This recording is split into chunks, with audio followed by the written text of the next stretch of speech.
दोस्तों मैं वीडियो के शुरू में ही आप लोग को मैं बोल दूं कि टेलीग्राम चैनल ज़रूर ज्वाइन करिएगा दोस्तों, डिस्क्रिप्शन बॉक्स में लिंक है। धन्यवाद। हेलो दोस्तों, स्वागत है आप सभी का इस हमारे YouTube channel Om Prakash study centre पर। दोस्तों मैं हूं प्रकाश और आज से जो है हम लोग जीके जीएस भी स्टार्ट किए हुए हैं। तो दोस्तों आप लोग चाहे जो भी एग्ज़ाम दे रहे हो, SSC CGL, SSC CPO, SSC MTS या जीडी या बिहार पुलिस या बिहार एसआई, कोई भी एग्ज़ाम हो दोस्तों, इसे निश्चित रूप से क्वेश्चन देखने को मिलेंगे एग्जाम में। तो चलिए वीडियो को स्टार्ट करते हैं। दोस्तों पहला क्वेश्चन है, भारत में पहली पैसेंजर ट्रेन कब चली थी? दोस्तों पैसेंजर पूछे या पहली ट्रेन पूछे, दोनों एक ही बात है दोस्तों। तो ये जो है दोस्तों आप लोग बताइए। तो दोस्तों 16 अप्रैल 1853 को मुंबई से और थाने के बीच में दोस्तों टोटल 34 किलोमीटर दूरी तय की थी ट्रेन दोस्तों। ठीक है, अगले प्रश्न की ओर बढ़ते हैं।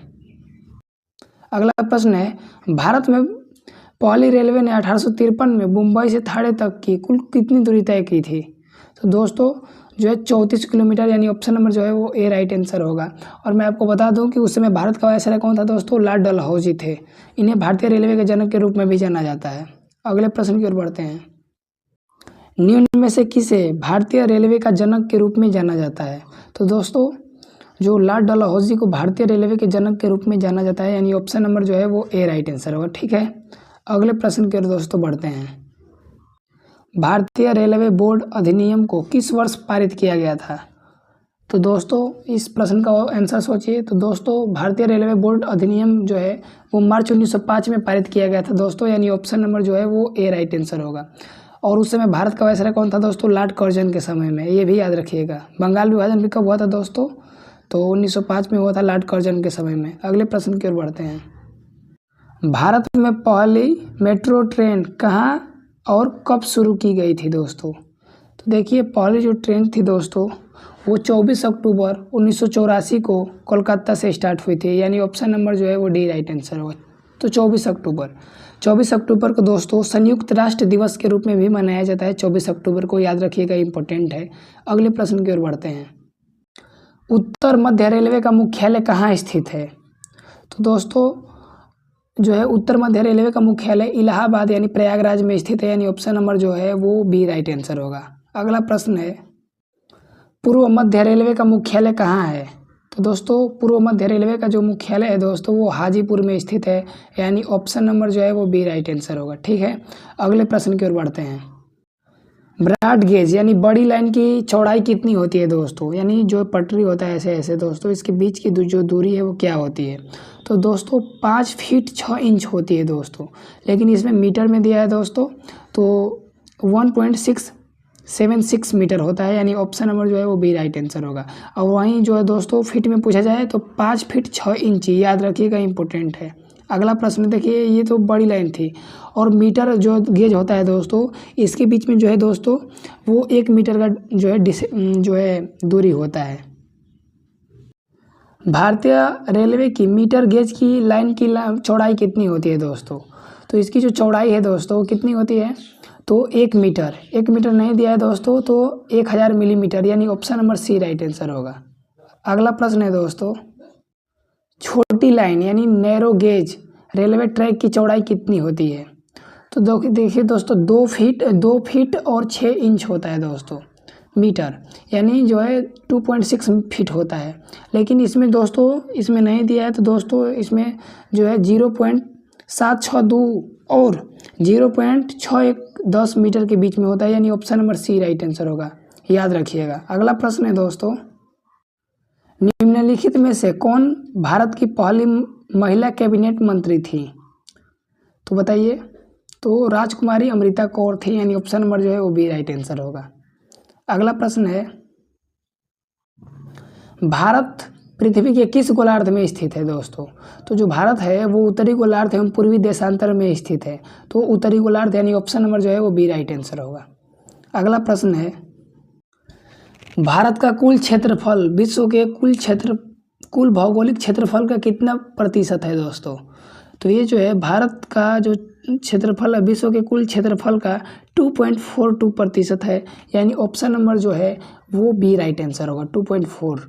ठीक है, और वहीं पूछा जाए भारत का क्षेत्रफल कितना है दोस्तों? तो 32,87,263 वर्ग किलोमीटर है, जिसे जो है दोस्तों विश्व का 7वां सबसे बड़ा देश समझा जाता है। और पहला कौन सा है दोस्तों? रूस है। और सबसे छोटा तो वेटिकन सिटी है। अगले प्रश्न की ओर बढ़ते हैं। क्षेत्रफल की दृष्टि से भारत का विश्व में कौन सा स्थान है? देखिए अभी हम लोग देखे हैं दोस्तों कि क्षेत्रफल की दृष्टि से जो है वो भारत का 7वां स्थान है, यानी option number B right answer होगा। पहला पे रूस है और सबसे छोटा वेटिकन सिटी है। अगले प्रश्न की ओर बढ़ते हैं। भारत का अक्षांशीय और देशांतरीय विस्तार कितना है दोस्तों? तो देखिए भारत का जो अक्षांशीय स्थिति है दोस्तों वो 8 डिग्री 4 मिनट जो है से लेके और 37 डिग्री 6 मिनट उत्तरी अक्षांश से है। और देशांतरीय पूछा जाए तो 68 डिग्री 7 मिनट से लेके और 97 डिग्री 25 मिनट पूर्वी देशांतर के बीच है। इस तरह इस प्रश्न का ऑप्शन नंबर 8 डिग्री 4 मिनट इसी में दिया। 8 डिग्री 4 मिनट उत्तरी अक्षांश से लेके और 68 डिग्री ये जो है ये होगा। ठीक है, अगले प्रश्न की ओर बढ़ते हैं। यानी 8 डिग्री 4 मिनट उत्तरी अक्षांश से 37 डिग्री 6 मिनट नॉर्थ तक, और देशांतरीय पूछा जाए तो 68 डिग्री 7 मिनट से लेकर 97 डिग्री 25 अंश पूर्वी देशांतर। अगला प्रश्न है भारत का उत्तर दक्षिण विस्तार किलोमीटर में कितना है दोस्तों? तो उत्तर से दक्षिण पूछ रहा है। ये हो गया मोटे तौर पे दोस्तों भारत, तो ये भारत हो गया दोस्तों। तो ये भारत का उत्तर से दक्षिण पूछ रहा है दोस्तों। तो ये जो है वो ये जो है किस कहाँ उत्तर से दक्षिण पूछ रहा है, तो उत्तर से दक्षिण तक है दोस्तों 3214 किलोमीटर, यानी ऑप्शन नंबर जो है वो सी राइट आंसर होगा। वहीं पूछा जाए पूर्व से पश्चिम तक तो 2933 किलोमीटर है, ये भी याद रखिएगा। अगला प्रश्न है भारत का पूर्व पश्चिम चौड़ाई है दोस्तों। तो पूर्व से पश्चिम तक भारत की जो चौड़ाई है दोस्तों वो 2933 किलोमीटर है, यानी option number D right answer होगा। ठीक है, अगला प्रश्न है भारत का सबसे पूर्वी बिंदु कौन है? दोस्तों ये भी इम्पोर्टेंट प्रश्न है। तो देखिए दोस्तों भारत की जो सबसे पूर्वी बिंदु है दोस्तों वो किबुथु है। कौन है दोस्तों? किबुथु है दोस्तों। और ये कहाँ पाया जाता है दोस्तों? ये जो है अरुणाचल प्रदेश में किबुथु स्थित है, यानी option number C right answer होगा। और मैं आपको एक इम्पोर्टेंट फैक्ट बता दूं दोस्तों, अरुणाचल प्रदेश भारत का सबसे पूर्वी राज्य है दोस्तों, और यहाँ सूर्योदय जो है सबसे पहले होता है। ठीक है, याद रखिएगा। अगला प्रश्न है निम्नलिखित में से किस भारतीय राज्य में सबसे पहले सूर्योदय होता है? तो जस्ट अभी ऊपर ही बताया हूँ दोस्तों कि जो है अरुणाचल प्रदेश में सबसे पहले सूर्योदय होता है, और सबसे बाद में सूर्योदय जो होता है दोस्तों गुजरात में होता है। ठीक है, अगला प्रश्न है भारत के सबसे पश्चिमी बिंदु का नाम बताइए। सबसे पश्चिमी पूछ रहा है दोस्तों, तो गुहार मोती होता है भारत का सबसे पश्चिमी बिंदु है, और यह गुजरात के कच्छ जिले में स्थित है दोस्तों। यानी ऑप्शन नंबर क्या होगा? ऑप्शन नंबर जो है वो बी राइट आंसर होगा, गुहार मोती। और वहीं पूछा जाएगा दोस्तों उत्तरी बिंदु कौन सा है दोस्तों? इंदिरा कॉल है, और दक्षिणी बिंदु इंदिरा पॉइंट है या पिग्मेलियन पॉइंट है। अगला प्रश्न है भारत का सुदूर उत्तरी बिंदु कौन सा है? तो दोस्तों ये कौन सा है? तो भारत का सुदूर उत्तरी बिंदु जो है इंदिरा कॉल है, और सुदूर दक्षिणी जो पॉइंट है दोस्तों इंदिरा पॉइंट है। ठीक है, याद रखिएगा। यानी ऑप्शन नंबर जो है वो बी राइट आंसर होगा। अगला प्रश्न है भारत का सबसे दक्षिणी बिंदु कौन सा है? तो दक्षिणी बिंदु पूछा जाए दोस्तों तो इंदिरा पॉइंट है, सॉरी जो है पॉइंट कैलीमेयर है, या इसको हम लोग पिग्मेलियन पॉइंट के नाम से भी जाना जाता है। कैलीमेयर पॉइंट या पिग्मेलियन पॉइंट के नाम से जाना जाता है दोस्तों। और ये क्वेश्चन एग्जाम में पूछता है इंदिरा पॉइंट कहाँ स्थित है दोस्तों? तो ये अंडमान निकोबार द्वीप समूह पे स्थित है। इस तरह इस प्रश्न का option number B right answer होगा। ठीक है, अगला प्रश्न है दोस्तों इंदिरा पॉइंट कहाँ स्थित है? तो दोस्तों इंदिरा पॉइंट जो है दोस्तों वो अंडमान निकोबार द्वीप समूह पे स्थित है, यानी option number D right answer होगा। ठीक है, अगला दोस्तों प्रश्न है भारत की मुख्य भूमि का दक्षिणतम छोर केप कोमोरिन निम्नलिखित में से किस राज्य में अवस्थित है? तो ये दोस्तों जो है वो तमिलनाडु राज्य में स्थित है, यानी option number D right answer होगा। कन्याकुमारी के करीब स्थित पहाड़ियाँ कौन सी हैं? तो ये दोस्तों कौन से हैं? इलायची पहाड़ी, यानी ऑप्शन नंबर जो है वो सी राइट आंसर होगा। दोस्तों कन्याकुमारी के करीब स्थित इलायची पहाड़ियाँ हैं दोस्तों, याद रखिएगा। अगला प्रश्न है केप कोमोरिन किस देश में स्थित है? तो ये दोस्तों भारत में स्थित है, और भारत के तमिलनाडु राज्य में स्थित है। निम्नलिखित में से किस स्थान को केप कोमोरिन के नाम से भी जाना जाता है? तो दोस्तों कन्याकुमारी को केप कोमोरिन के नाम से भी जाना जाता है, यानी option number D right answer होगा। ठीक है, अगला दोस्तों प्रश्न है भारत की भूमि सीमा की कुल अनुमानित लंबाई किलोमीटर में कितना है दोस्तों? तो देखिए बहुत फेमस क्वेश्चन है, बहुत इंपॉर्टेंट है दोस्तों। तो ये देखिए 15,200 किलोमीटर भारत की मुख्य भूमि का जो है अनुमानित लंबाई है दोस्तों, यानी ऑप्शन नंबर जो है वो बी राइट आंसर होगा। अगला प्रश्न है, भारत की तटरेखा का माप है दोस्तों, इसकी लंबाई कितनी है दोस्तों? तो 7,516.6 किलोमीटर, यानी ऑप्शन नंबर जो है वो सी राइट आंसर होगा। और मैं आपको बताते चलूँ दोस्तों कि गुजरात सबसे ज़्यादा सीमा साझा करने वाला राज्य है, और सबसे कम कौन सा है दोस्तों? गोवा है। कितना? 101 किलोमीटर साझा करता है। कौन सा भारतीय राज्य अधिकतम राज्यों की सीमा को छूता है? तो ये दोस्तों कौन सा है बताइए? तो दोस्तों उत्तर प्रदेश है, लगभग 9 राज्यों का सीमा साझा करता है दोस्तों उसके साथ। भारत में किस राज्य की सबसे लंबी तटरेखा है? तो दोस्तों ये बहुत ही महत्वपूर्ण प्रश्न है। तो दोस्तों गुजरात में सबसे लंबी तटरेखा साझा करने वाला राज्य है, और सबसे छोटा पूछा जाएगा तो गोवा। गोवा की राजधानी पणजी दोस्तों। और गोवा में कौन सी नदी बहती है दोस्तों? मांडवी नदी। निम्नलिखित में से किस भारतीय राज्य की तटरेखा सबसे छोटी है? तो सबसे छोटी कौन सी है दोस्तों? तो गोवा, यानी ऑप्शन नंबर जो है वो किस में दिया है? गोवा नहीं दिया है दोस्तों। तो गोवा से ऊपर कौन सा है? तो पश्चिम बंगाल इसमें, यानी पश्चिम बंगाल राइट आंसर होगा। अगर गोवा दिया होता तो दोस्तों गोवा होता, लेकिन गोवा नहीं दिया है तो गोवा जो है ये नहीं होगा। इससे के अलावा पश्चिम बंगाल। अगला दोस्तों प्रश्न है, भारत का प्रादेशिक जल समुद्र तट के आधार रेखा से किलोमीटर दूरी पर है दोस्तों। कितना समुद्री मील पे स्थित है दोस्तों? तो देखिए एक समुद्री मील बराबर कितना होता है दोस्तों? तो 1.852 किलोमीटर होता है दोस्तों। तो इसमें जो है राइट आंसर जो है दोस्तों, भारत का प्रादेशिक जल समुद्र तट से के आधार रेखा से दोस्तों 12 समुद्री मील की दूरी पर फैला हुआ है दोस्तों, यानी option number C right answer होगा। और एक समुद्री मील बराबर कितना होता है? 1.852 किलोमीटर।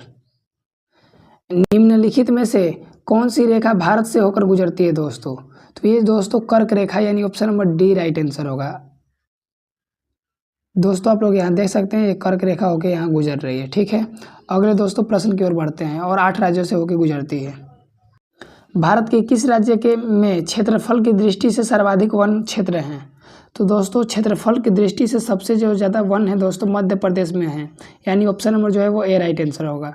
मध्य प्रदेश की राजधानी कहाँ है दोस्तों? तो भोपाल। भोपाल गैस त्रासदी कब हुआ था दोस्तों? 3 दिसंबर 1984 को भोपाल गैस त्रासदी में मिथाइल आइसोसाइनेट गैस लीक हुआ था। ठीक है, और मध्य प्रदेश जो है दोस्तों ये टाइगर स्टेट के नाम से भी जाना जाता है। अगले प्रश्न की ओर बढ़ते हैं। भारत के किस राज्य में सबसे कम वन आवरण है दोस्तों? सबसे कम, तो देखिए दोस्तों ये जो है हरियाणा, यानी ऑप्शन नंबर जो है वो सी राइट आंसर होगा। हरियाणा, इसमें जो है दोस्तों सबसे वन कम है। और देखिए मैं एक और बात बता दूं दोस्तों, हरियाणा के पानीपत जिले से दोस्तों बेटी बचाओ बेटी पढ़ाओ योजना स्टार्ट हुआ था, नरेंद्र मोदी जी किए थे। अगला प्रश्न है, बेटी बचाओ बेटी पढ़ाओ यानी बीबीपी योजना निम्नलिखित में से किस गिरावट के विकल्प को नियंत्रित करने के लिए शुरू की गई थी? तो ये दोस्तों राइट आंसर होगा बाल लिंग अनुपात, यानी ऑप्शन नंबर जो है वो बी राइट आंसर होगा। ठीक है, बेटी पढ़ाओ बेटी बचाओ योजना की शुरुआत जो है प्रधानमंत्री नरेंद्र मोदी जी जो हैं वो 22 जनवरी 2015 को पानीपत हरियाणा में से किए थे दोस्तों। विश्व में सर्वाधिक वर्षा कहाँ होती है? तो दोस्तों ये भी इम्पोर्टेंट क्वेश्चन है। तो देखिए जो राइट आंसर होगा वो मानसीराम होगा दोस्तों। और ये किस राज्य में पड़ता है? मेघालय में स्थित है दोस्तों। मानसीराम मेघालय के पूर्वी खासी पहाड़ी जिले में स्थित है दोस्तों। और किस जो है खासी पहाड़ी पे सबसे ज़्यादा वर्षा होती है, ये भी याद रखिएगा, पूर्वी खासी पहाड़ी पर। ठीक है, अगले दोस्तों प्रश्न की ओर बढ़ते हैं। और यहाँ आप लोग देख सकते हैं दोस्तों कि मानसीराम जो है वो मेघालय में स्थित है, और मानसीराम पूर्वी खासी पहाड़ी जिले में स्थित है, और यहीं पे सबसे ज़्यादा वर्षा होती है। अगला प्रश्न है दोस्तों, निम्नलिखित में से किस भारतीय स्थान पर एक वर्ष में न्यूनतम वर्षा होती है? तो न्यूनतम वर्षा के बारे में बात करिए दोस्तों, तो भारत में सबसे कम वर्षा जो है दोस्तों वो वाला स्थान लेह है दोस्तों, लेह लद्दाख, यानी option number B right answer होगा। और यहाँ पे जो औसत वर्षा है दोस्तों 50 सेंटीमीटर से भी क्या है? कम है, नीचे है दोस्तों। भारत में सबसे प्राचीन पर्वत कौन सा है? तो ये दोस्तों कौन सा है? अरावली है दोस्तों, यानी ऑप्शन नंबर जो है वो ए राइट आंसर होगा। और दोस्तों अरावली पर्वत किस प्रकार का पर्वत है दोस्तों? तो ये जो है अवशिष्ट पर्वत श्रृंखला है दोस्तों, यानी पुरानी पर्वत श्रृंखला है, और ये दोस्तों राजस्थान में पड़ता है। अरावली पर्वत किस प्रकार का पर्वत है दोस्तों? अभी क्वेश्चन बन गया। तो देखिए भारत में अरावली श्रेणी विश्व का सबसे पुरानी अवशिष्ट पर्वत श्रृंखला है दोस्तों, यानी ऑप्शन नंबर जो है वो क्या होगा? सी राइट आंसर होगा। अगला प्रश्न है दोस्तों, अरावली पर्वतमाला की सबसे ऊंची चोटी कौन सी है? तो दोस्तों राजस्थान में माउंट आबू में 5,650 फीट यानी मीटर में पूछा जाए तो 1722 मीटर पर अरावली रेंज की सबसे ऊंची चोटी जो है दोस्तों गुरु शिखर है, यानी ऑप्शन नंबर जो है वो सी राइट आंसर होगा। तो दोस्तों वीडियो कैसा लगा बहुत ज़रूर कमेंट बॉक्स में बताइए। बहुत बहुत धन्यवाद।